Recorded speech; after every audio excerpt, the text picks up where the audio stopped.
काका सुनिए, जी मैम साहब। आपकी महीने की तनख्वाह 10,000 रुपये होती है ना? जी मैम साहब। ये लीजिए आपके पैसे।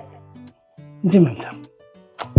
तो फिर लड़की कहती है कि अरे काका एक बार गिन तो लीजिए कि पैसे सही दिए हैं या नहीं। काका कहते हैं कि अरे मेम साहब जब आपने दिए हैं तो ठीक ही दिए होंगे, अब हमको गिनती कहाँ आती है, हम खैरे गांव के एक बार लोग, हमको गिनती नहीं आती। मेम साहब तो लड़की कहती है कि अच्छा इसका मतलब आपको गिनती नहीं आती। काका कहते हैं कि नहीं मेम साहब गिनती नहीं आती। फिर लड़की कहती है कि कोई बात नहीं, आप एक काम कीजिए, ये पैसे ना मुझे दे दीजिए, हो सकता है कि इन्होंने जल्दबाजी में आपको ज्यादा पैसे दे दिए हो, इसलिए एक बार में गिन लेती हूँ। काका कहता है कि क्यों नहीं, और लड़की को वापस पैसा दे देता है। तो लड़की पैसा गिनने लगती है और इसमें से 2,000 निकाल कर कहती है कि अरे देखा काका, मैंने बोला था ना कि इन्होंने जल्दबाजी में आपको ज्यादा पैसा दे दिए होंगे, अरे 10,000 की जगह 12,000 रुपया दे रहे थे। कोई बात नहीं, ये 2,000 रुपया ना मैंने रख लिए और ये रहे आपके बचे हुए 10,000 रुपया। तो काका पैसा लेकर कहते हैं कि ठीक है मेम साहब, ये तो आपने बहुत अच्छा काम किया, वरना ये फालतू पैसे और साहब आते तो आपसे झगड़ा करते। फिर लड़की काका को मार्केट से कुछ सामान लेने के लिए भेज देती है और उनके जाने के बाद कहती है कि यह बेवकूफ को क्या ही पता चलेगा कि मैंने यह 2,000 रुपया उसके पैसों में से ही निकाले हैं। तब इधर यह काका जा रहे होते हैं, तभी इनके साहब आ जाते हैं। तो लड़का पूछता है कि काका मैंने काव्या को आपकी पगार दे दी थी, आपको मिल गई ना? तब काका कहते हैं कि हाँ मुझे पगार मिल गई। फिर लड़का पैसे देखकर कहता है कि काका मुझे यह पैसे कुछ कम लग रहे हैं, मैं तो पूरे पैसे देकर गया था। तो काका बताते हैं कि नहीं साहब ऐसी कोई बात नहीं है, इसमें 4 नोट फालतू थे तो मेम साहब ने निकाल ली है, अब सही है। तो लड़का सोचता है कि पर मैंने तो अपने हाथों से 2 बार गिनकर 10,000 रुपया ही दिए थे, और कहता है कि काका एक बार मुझे दिखाओगे, मैं एक बार फिर से गिन लूं। तो काका लड़के को पैसा दे देता है। फिर लड़का पैसे गिनता है, तब तो ये 8,000 रुपया ही होते हैं। तो कहता है कि इसका मतलब कि काव्या ने जानबूझकर पैसे निकाले। फिर लड़का अपनी पत्नी को बुलाता है और पूछता है कि तुमने काका को 2,000 रुपया कम क्यों दिए? तो लड़की कहती है कि कैसी बातें कर रहे हो सुमित, मुझे क्या पता कि उनके 2,000 रुपया कहाँ गए और तुम मुझसे बोल रहे हो। अरे पहले इनसे पूछो ना, इनकी तलाशी लो,